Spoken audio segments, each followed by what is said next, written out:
Aujourd'hui, je vous emmène avec moi à la découverte de la maison Tarot.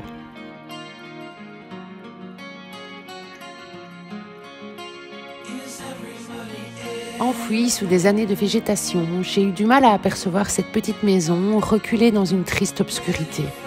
En m'y approchant, je remarque que les pilleurs sont déjà passés par là et que la porte fut violemment ouverte.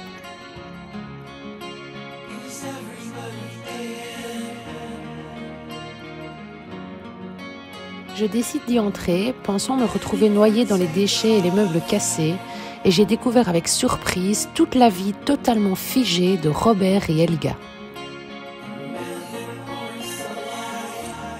À la fois rare et touchante, vous allez découvrir l'histoire d'Helga, une Allemande aux croyances occultes qui finira ses jours entourée de ses infirmières et de son bien-aimé Robert, qui se laissera mourir de chagrin quelques années plus tard.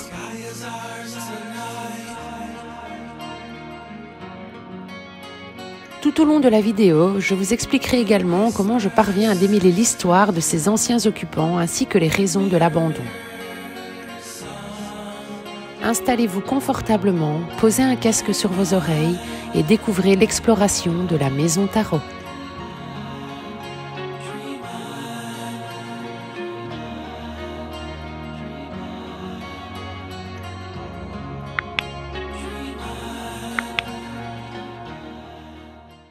Salut à tous, aujourd'hui je suis dans une maison qui est un petit peu particulière. Déjà de 1, vous allez voir c'est très je vais dire dangereux parce que je vais déjà de manquer l'infarctus en marchant sur le sol parce que j'ai senti mon pied qui descendait.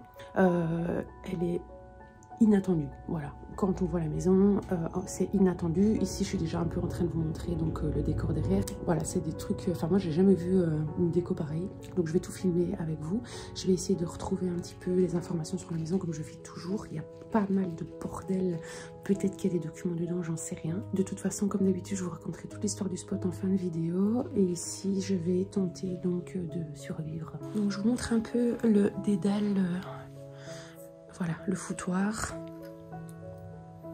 tout le bordel. Je pense que c'est une maison qui a été bien retournée et qui vient d'étrangers. Il y a de tout. Il y a vraiment de tout. Il y a des vêtements, il y a un téléphone, il y a des livres, il y a voilà, plein de documents. Donc à mon avis, ça va me servir. Il y a des trucs sur l'astrologie en fait. Vous voyez ? Je vous jure, je suis pas à l'aise du tout de marcher. En fait, regardez, il y a un trou là. À peine je bouge, il y a tout qui tremble et tout. Je suis vraiment pas à l'aise. Je fais vraiment des mini pas. Et en fait, ouais, regardez tout ça. C'est des cartes de tarot.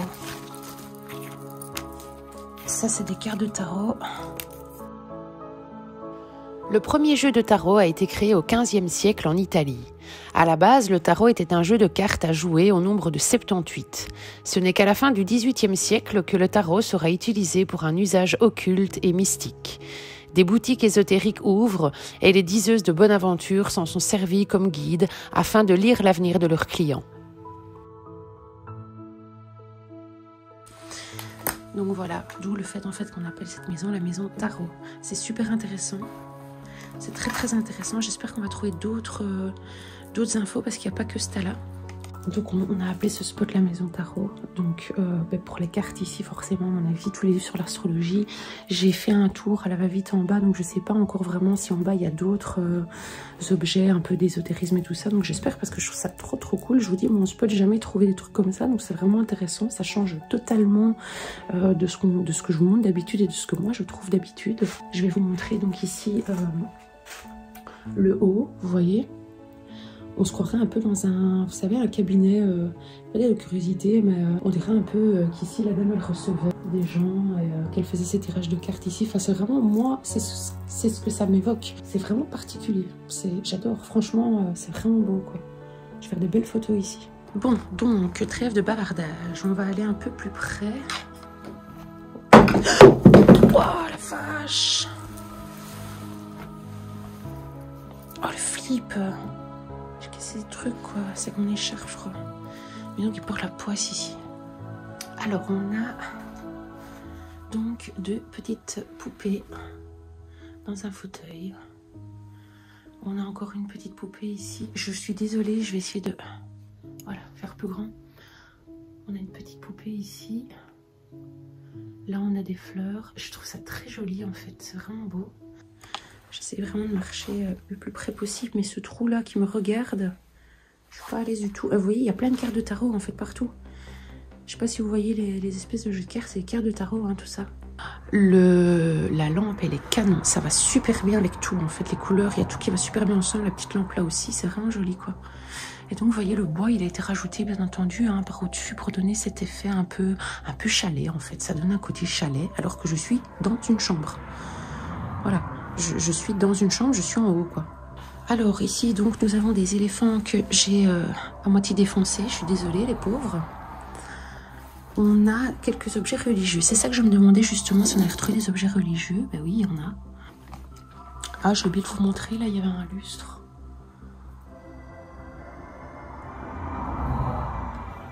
Tout plat comme ça.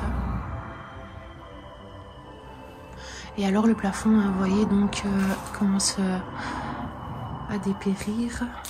Le bois hein, qui est en train de se laisser aller. Enfin, toute la maison est en train de se laisser aller. Franchement, c'est une catastrophe, quoi. Et donc, en fait, vous vous demandez sûrement comment je fais pour trouver les infos sur les maisons. Eh bien, je fouille. Voilà, je fouille dans les documents, je trouve. Parfois, ça peut être juste une lettre, même si c'est écrit dans une autre langue, je la traduis avec Google. Voilà, ici, par exemple, on a des photos. On a des photographies. Mais ce qui est, voilà, il faut fouiller, quoi. Il n'y a rien à faire, il faut fouiller. Et parfois, on tombe sur le document qui va tout nous expliquer. Donc, pour tous les extraits de compte que j'ai trouvés, il y a plein, en fait, de virements. Il y a des moins, des moins, des moins. Et quand on voit le solde ici au 31 décembre 2005, ben, la dame était en négatif. Voilà. Après, vous me direz, c'est un peu la tapée pour beaucoup de gens, surtout avec la crise. Elle a viré de l'argent parce que c'était une dame. Ouais, je peux juste vous dire son prénom, c'est Olga. Elle virait des sommes qui vont de 600 à 400 euros sur des comptes que je regarderai un peu. Et alors ici, ben, elle retirait des grosses sommes en espèces. Ici, elle a retiré... Au 1er décembre, elle a retiré 600 euros. Là, au 15 novembre, elle a encore retiré 600 euros en espèces. Elle retirait énormément de grosses sommes d'argent. C'est bizarre. C'est vraiment bizarre. Je sais pas pourquoi. Je vais essayer de voir. Je vais vraiment essayer de comprendre pour vous. Et quand ici, on est dans la première pièce, on n'a pas encore fait le reste. Je suis sûre qu'on va trouver des informations dans les autres pièces. Bon, donc, on va quitter cette pièce. Je dois vraiment faire gaffe parce qu'ici, regardez quand je mets mon pied... Ça fait sa mort. Voilà. Et donc, je vous montre un petit peu l'étendue des dégâts. Vous voyez? Voilà quoi. Donc ça ici, donc, pour vous situer, c'est la pièce que je viens de vous présenter. Et donc ici, je suis dans la deuxième chambre. Il n'y a pas grand chose à vous montrer. Mais comme le but d'être ici, c'est de faire des recherches. J'adore le côté verdi du mur. C'est super joli quoi. Je vais essayer de marcher... Ici, ça a l'air un peu plus stable.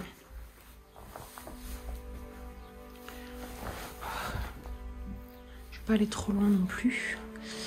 Donc, nous avons une valise avec du fil. Donc, j'aimerais bien le grenier en fait, mais quand je vois l'état du plafond, ça me fout les jetons. Ça me fout vraiment les jetons, quoi. Oh, le flip! Le flip! Regardez, là, il y a un trou. En dessous de la moquette, j'ai mis mon pied dedans. Je vous jure, je me sens pas bien. J'ai eu la peur de ma vie. En plus, j'avais coupé la caméra à ce moment-là. Et je suis en train de marcher et tout. Je me suis pris vraiment... vous voyez, ici, il y a... Attendez, il y a un renfoncement en fait sous la moquette. Et j'ai été mettre mon pied dessus. Bon, les gars, on va essayer d'aller au grenier.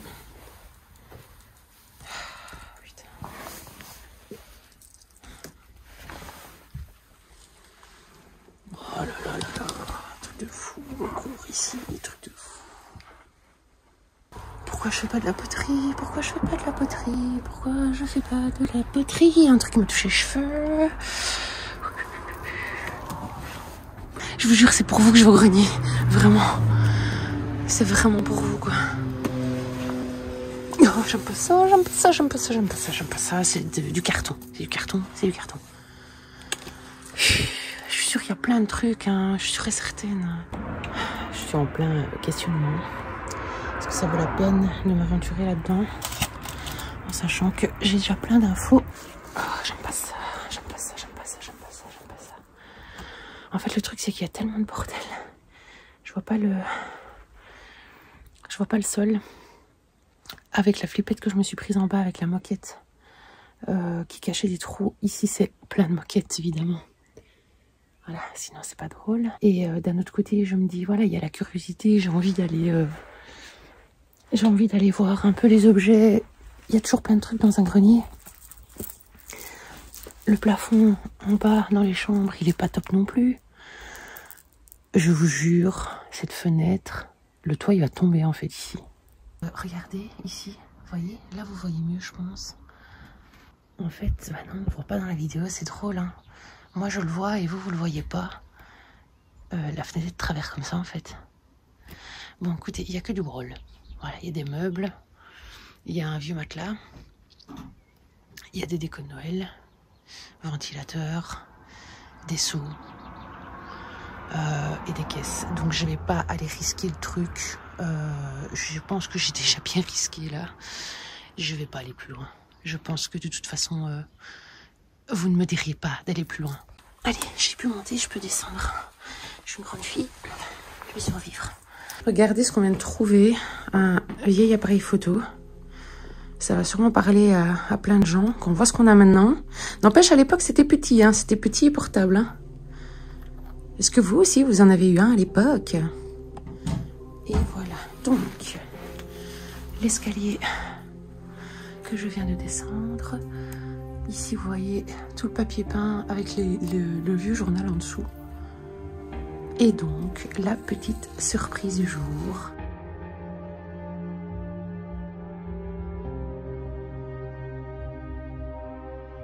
Donc, la petite surprise du jour. Vous voyez, quand je vous ai dit qu'il y avait deux styles différents, quoi. Quand vous comparez avec les chambres, et puis maintenant le bas, qui est vraiment totalement différent. Le piano, il est sublime. Je crois que c'est... Alors je dis peut-être ça à chaque fois. C'est pas forcément un des plus beaux, parce que j'aime bien les pianos noirs, mais il est très, très, très, très beau. Il est très grand. Il est large, vous voyez. Il est assez large. Et alors...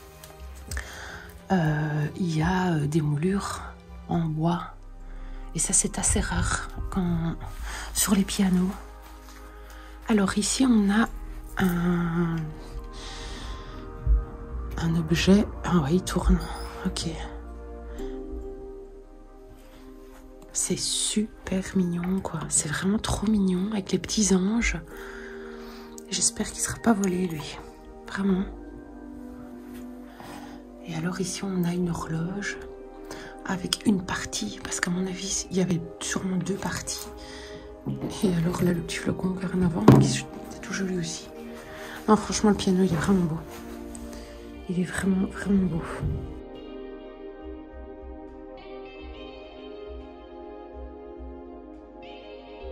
Je suis en train d'accumuler les informations. Donc on a la certitude que c'est une femme puisque on sait qu'elle s'appelle Olga.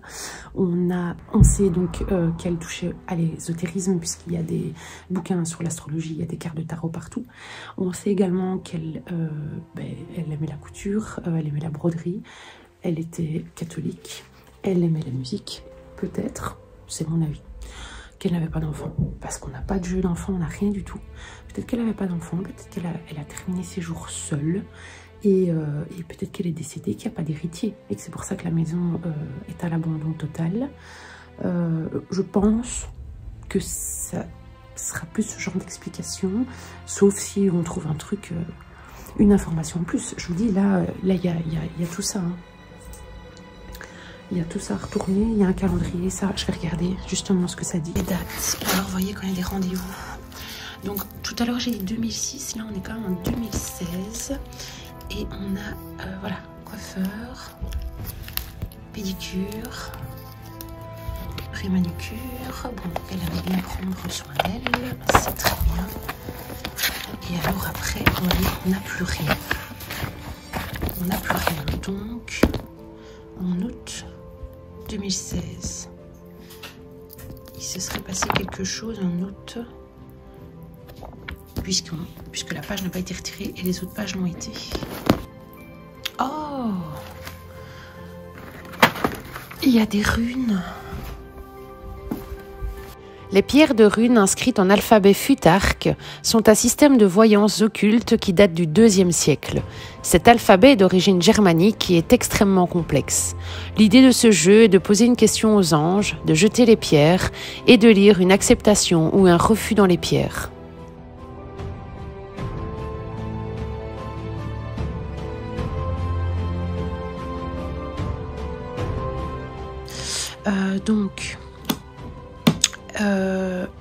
Elle est née en 1930, voilà, comme ça on le sait. Helga provenait d'Allemagne et touchait une pension de retraite allemande.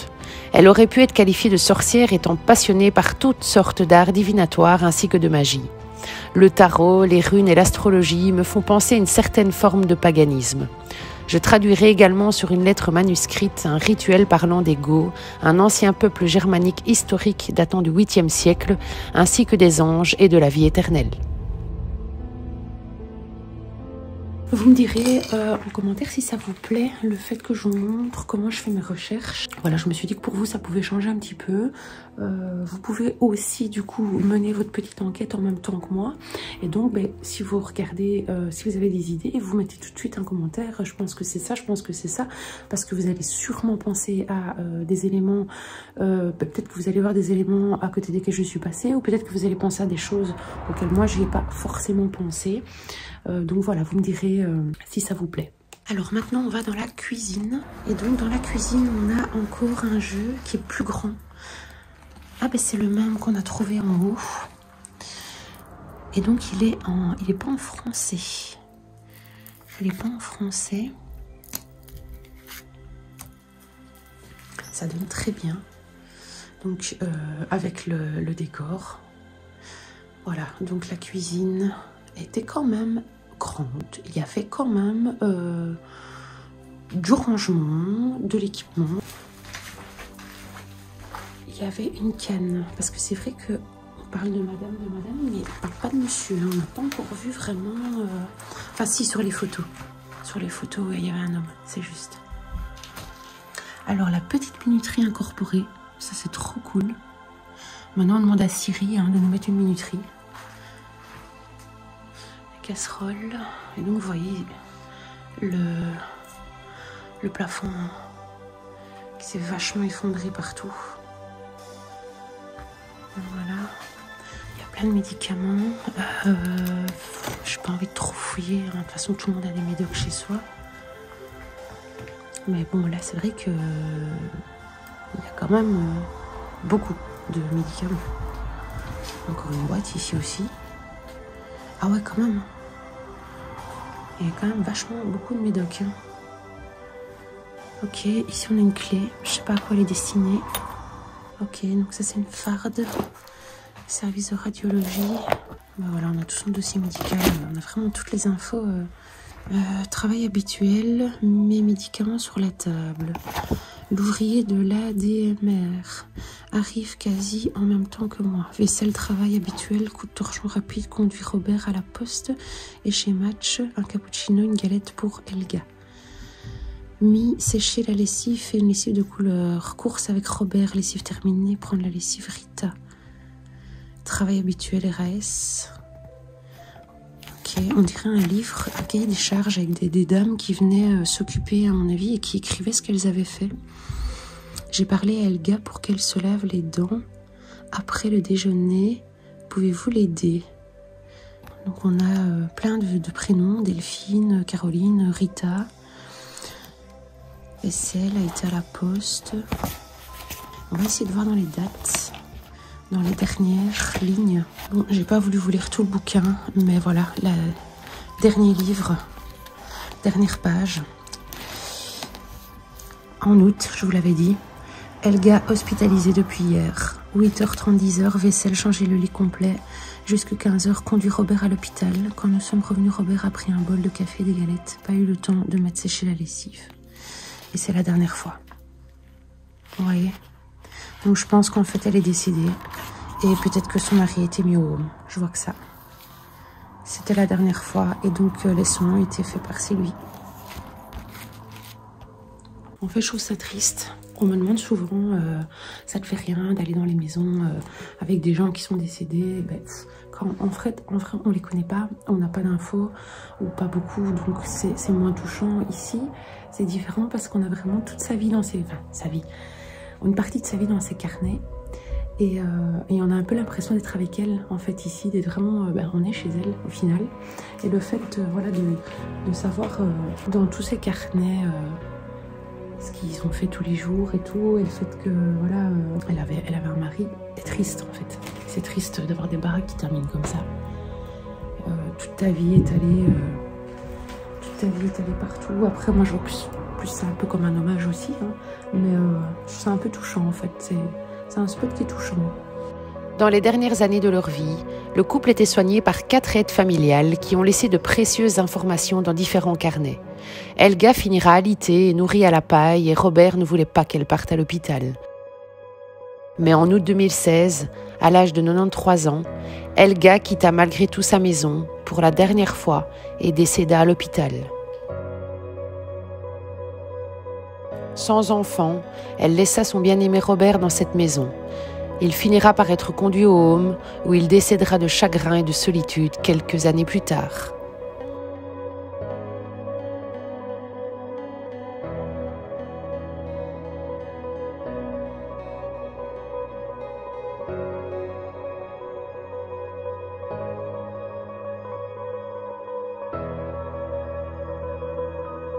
Bon et bien voilà, c'est ici que je vous quitte. On a fait tout le tour de la maison, il n'y a plus aucune pièce à visiter. On a pu bien correctement retracer l'histoire. Donc c'est pas Olga, c'est Elga. On a pu retracer toute son histoire. J'ai trouvé vraiment cette explo très touchante. Je l'ai faite avec beaucoup de respect. Je vais monter la vidéo avec beaucoup de respect. Je vais faire mes photos de manière très respectueuse parce que voilà, c'est un spot qui m'a touchée. Je sais pas vous, mais moi je l'ai ressenti comme ça. Portez-vous bien et merci beaucoup d'avoir regardé la vidéo. Ciao, ciao!